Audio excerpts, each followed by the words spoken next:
है वो। हे संतो, हे महात्माओं, आपका प्रेम और हमारा प्रेम अगर शुद्ध है तो फिर हमारा आपका मिलन भी पवित्र एवं शुद्ध। और जब तक मन में मलिनता है किसी भी तरह की, तो न आप हमको समझ सकते हैं न हम आपको। इसमें साफ कह दिया महाराज, परमात्मा पूरा प्रेम चाह के पागल बने बिगर परमात्मा मिल नहीं सकता। कामंत काम के पीछे दौड़ता है, बिलासी बिलासता के पीछे, काम के पीछे, लोभी धन के पीछे और भक्त भगवान के पीछे दौड़ता है।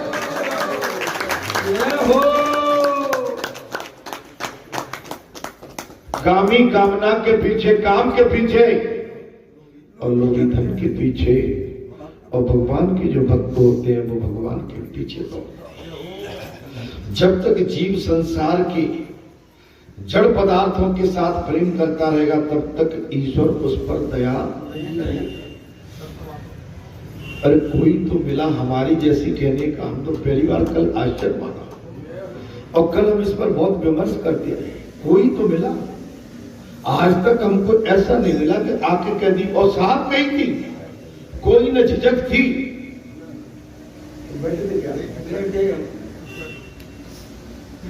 अरे आप तो बाद में आए हो भाई, वो पहले खुद फिर बाद में हमने बात को रिपीट किया है। हाँ, तो मैं तो सुन के मैंने करे क्या भाई, हम तो चाहते हैं लेकिन छोड़ नहीं पा रहे। आपको ये सब संसार, मैंने शादी के लिए मैंने कहा था आपको, शादी कोई खराब चीज नहीं है। ये सांसारिक जो है महाराज वो अहिंसा है, इस समाज की परंपरा है, इसको हम खराब कैसे मान लें। लेकिन शादी ब्याह हुआ और किसी का बर्थडे है, अरे आज कोई, तो इनमें जाने आने में वो शुद्धता पवित्रता नहीं रहती। शादी ब्याह में भी आप देखेंगे तो जो पहले शादी ब्याह होती थी पवित्रता के साथ, अपनेपन के साथ, अपने प्रेम भाव के साथ, आज वो शादी उस स्तर पे नहीं, प्रेम नहीं है। हम चले चलते हैं, चेहरा दिखा देंगे, मन से नहीं गए। आप मन से नहीं गए, कुछ अलग मन करके पहुंचे तो अलग मन का फिर आपको अलग ही मन मिलेगा। भगवान महाराज प्रेमदाता के साथ प्रेम करने वाला स्वार्थी है। तो एक दूसरे को स्वार्थ है, अगर हमसे प्रेम कर रहे हो तो हम भी कर रहे हैं, भगवान निस्वार्थ और भगवान निस्वार्थ प्रेम करते हैं। वो एक तरफ प्रेम करते हैं, भले न करे तो। वृंदावन की गोपियां भगवान के लिए सब त्याग दिया, अपना पति, परिवार, पुत्र, धन धान्य, अपना सर्वस्व त्याग कर इस वियोग में तुम्हारी अपेक्षा मुझे भी अधिक विकसित होने पर भगवान ने कह दिया, जब तुमने संसार को त्यागा तब मुझे भी तुम्हारे इसको त्याग को मुझे भी सहना पड़ा है। संसार से त्याग करना इतना आसान नहीं। जब संसार के लिए आप अपना सब कुछ त्याग देते हो, आप 4 घंटे की निद्रा, 3 बजे की निद्रा त्याग कर आप सही टाइम पर 5 बजे आप बालाजी सरकार के प्रांगण में आरती में खड़े हो जाते हैं, तो ये भी आपकी बहुत बड़ी साधना।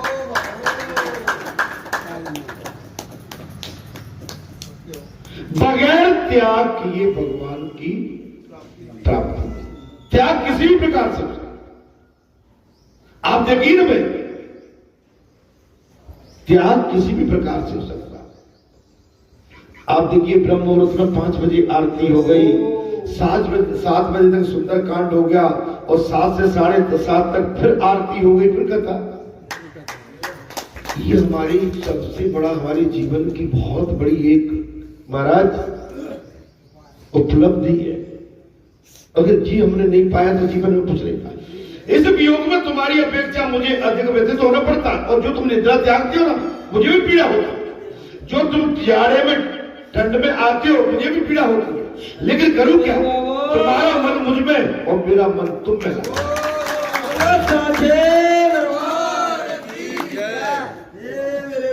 भगवान कहते हैं मैं भी तुम्हारे बगैर नहीं रह सकता हूं और तुम भी मेरे बगैर नहीं रह सकते। वैसे तो भगवान ने गोपिका को बहुत समझाने का प्रयास किया था, गोपिका जाओ तुम व्यर्थ में मेरे पीछे मत आओ, अपने घर परिवार बाल बच्चे पति परिवार को देखो, आप जाइए। मारा इसके बाद तुम तो एक दूसरे को सांत्वना देती थी, मुझे सांत्वना देने वाला कौन है मेरे बाबा? भगवान ने बहुत गहरी बात कही। समाज बहुत बड़ा है,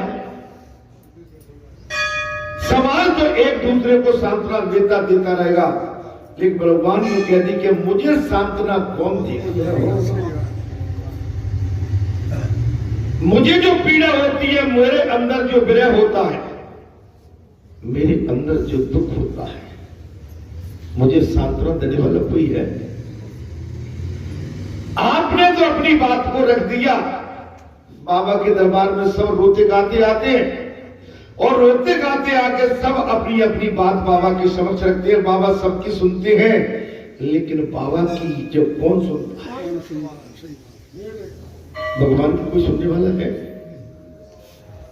बात आप जब तक सत्संग में परिपक्वता नहीं लाओगे, सत्संग में खरे नहीं उतरोगे, अपनी त्याग तपस्या पूजा में भगवान ने बहुत गहरी बात, गोपिकाओं मैंने जब तुमने वियोग किया, घर परिवार को त्यागा, मुझे उस बात की पीड़ा थी, मैं तुम्हें समझाता था कि तुम जाओ अपने घर वापस जाओ, अपने घर परिवार को देखो, अपने बाल बच्चों को देखो, जिस समाज में तुम रहती हो समाज के साथ रहो।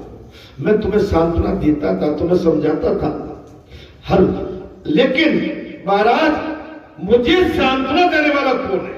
व्याकुल ललिता को महाराज विशाखा सांत्वना देती थी, तो विशाखा को चंद्रावली, किंतु इधर मैं तो अकेला रोता रहता था। मेरे बाबा ललिता को विशाखा चंद्रावली भगवान ने कह दी कि तुम दूसरे को 3 4 5 सखी हो, तुम तो आपस में, लेकिन तुम्हारे इस विरह को देखकर मुझे समझाने वाला मैं तो अकेला रोता रहता था। आप कथा को फिर भागो पकड़ी,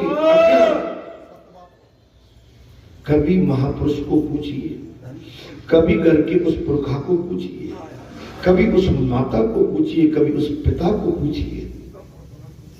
हम आप तो माता पिता के सामने अपना सर पटक के रोने गाने लगते हैं, फिर भी माता पिता समझाते, समाज समझाता है, परिवार समझाता है, लेकिन जो घर का प्रमुख है उसे समझाने वाला कौन है? उसके आंसू पोंछने वाला कौन है? मैं क्यों कथा में भगवान ने बहुत गहरी बात, मुझे सांत्वना देने वाला तो कोई नहीं था ना सखी, सखी तुम सब मेरी हो, किंतु तुम्हें अभिमान हो गया था, इसलिए मैंने तुमसे दूरी बनाई। भगवान कहते अभिमान मत करो, अभिमान के लिए मेरे पे कोई जगह नहीं है। तुम चाहे जितने हीरे जवाहरात, जितनी माने क्या कहते हैं महाराज, चतुराई, बड़प्पन, अहंकार, किसी भी बात का, इसके लिए मेरे पास कोई जगह नहीं। उस अभिमान को मिटाना, तुम्हारा मन मिटाकर तुम्हारा मन अपने में केवल करने हेतु ही तुमको मैंने ब्रह अग्नि में जलाया। तुम केवल मेरी हो जाओ, बस इसलिए तुम मेरे हो जाओ। तुम्हारा मन इधर उधर भटक रहा है। आज ईश्वर न करे तुम्हारा बाबा जो आज्ञा कथा कह रहा है कि लंबे टाइम के लिए अंतर ध्यान हो जाए, ये मेरे बाबा तो ये नहीं, ये दोनों तरफ से तड़पण होगी। कहना आसान है कि भाई मैं तो चला, सहन करना लेकिन उससे झेलना, सहन करना। हाँ, एक पति पत्नी अगर कहें कि हम तो जो एक खास साल के लिए दोनों, भाई तुम अपना इधर देखो, कोई नहीं कर सकते। लेकिन इसको जो इसमें पक जाता है और इसको जो झेल जाता है, उसका बेड़ा पार हो जाता है। मेरे बाबू महाराज, मेरी सखियत तुमने मेरे लिए घर गृहस्थी की वे जंजीरें तोड़ डाली, जिन्हें योगी जन भी आसानी से नहीं तोड़। भगवान के लिए समय निकालिए, भगवान की बनिए। मैं गारंटी देता हूं भगवान तुम्हारे सारे काम, भगवान तुम्हारे सामने पूरे संसार को झुका देंगे। बोलो सोचे दरबार की जय। अकड़े अकड़े घूमोगे तो तुम्हारे को तुम सामने कोई झुक नहीं सकता है। झुकेगा कब? तब तुम में खुद में झुकने की आदत होगी। तब अपने आप को किसी भी बात से जब बड़ा नहीं मानोगे, तब हम आए तो है यहाँ, लेकिन फिर भी हमारे अंदर एक ऐठन तो है। क्यों? बोले हम दादा है। क्यों? हम बाबा है। क्यों? बोले हम ताऊ है, हम दादी है। ये नहीं, हम भाभी मां है, हम स्त्री है, हम पुरुष हैं। स्त्री तत्व पुरुष तत्व दोनों त्यागने पड़ेंगे, तब भगवान को पाओगे।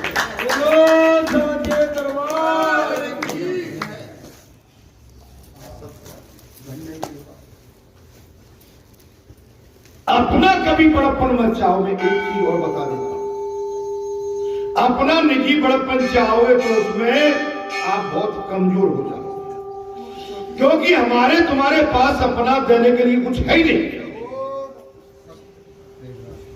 जो कुछ है भगवान का है, हम तो केवल एक माध्यम है भगवान का। देने वाला भी वो और दिलाने वाला भी, लेने वाला भी वो। हमारे अंदर कुछ भी नहीं है। बात करो तो बालाजी की बड़ी दया है, भगवान की बड़ी दया है, भोलेनाथ की बड़ी दया है, मां भगवती की बड़ी दया है। महाराज, सब उन्हीं की कृपा से है। आपके ही नाम से मेरा काम होगा, लेकिन आज का संसार निजी उसमें ले जाता है। अगर हम प्रसाद भी बांट रहे हैं तो इसमें ये कि हम प्रसाद बांट रहे हैं, कौन हम बांट रहे हैं? नहीं नहीं नहीं, कौन? हम प्रसाद पुजारी बन के हम माला चढ़ा रहे हैं तो बोले हम ही हैं। हम जहां बैठ के कथा कह रहे हैं तो बोले इसके तो कथावाचक संसार के हम ही हैं। ये भूल है, हम कुछ भी नहीं है। इस समय इसके अंदर बोलने वाला भी वही है और बताने वाला भी। मैं आपसे वही अनुरोध करूंगा, ये अभिमान जब तक उन गोपियों का अभिमान नहीं टूटा था, भगवान उनको महाराज मिले नहीं। हमारा ये मिलन सर्वथा निर्मल और निर्दोष है। हमारा ये मिलन निर्मल एवं निर्दोष है। मैं एक चीज और कह देता हूं, हमारे समय लेकिन सबको हम कैसे देखते हैं वो देखते।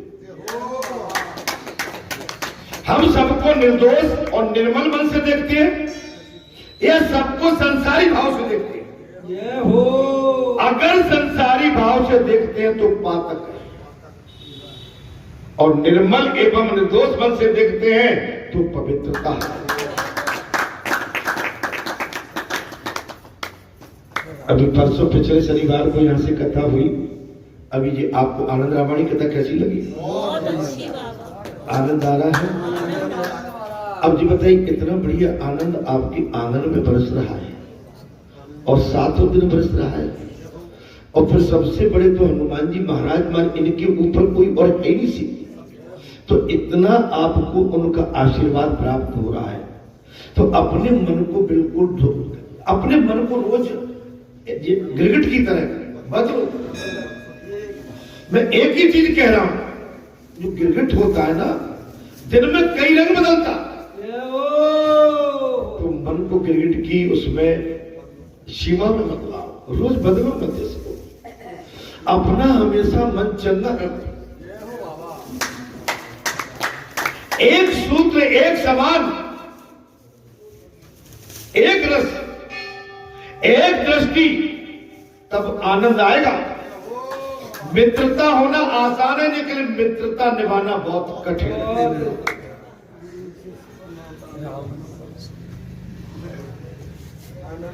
पुरुखांत मिलना आसान है, लेकिन पुरुखांत को निभाना बहुत कठिन है।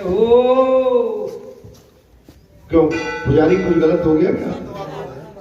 आनंद रामायण शुरू हुई, फिर कैसे आनंद, और कैसे आनंद आए उसको? आनंद रामायण आती उस दिन आनंद, वहां गए, दीदी मिली उनके बीच में, शायद आप लोग है ना।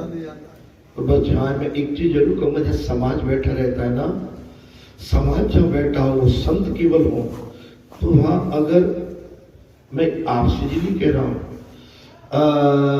जब महिला मंडल नहीं हो तो उस समाज में फिर हम नहीं जा सकते हैं।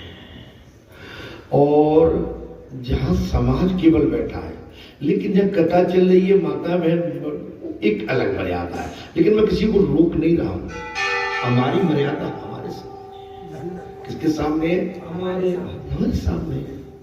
मैं देख रहा था कुछ हमारी माता यहाँ से गई थी, तो बेचारी झांक रही थी कि दीदी की कथा सुनने हम भी आ जाए, लेकिन वहां मैं भी मर्यादा में था, मैं समाज के अंदर था, मैं बोल नहीं सकता हूं आ जाओ बैठो, सही बात समझे? जब मैं माता का मंडल होता है तो आराम से बैठो। तो मेरा अनुरोध है कि हमेशा अपने को वो चीज करनी है जहां अपने को शोभा लगे, और उसके बाद आनंद। क्यों मैं कुछ गलत भूल गया क्या?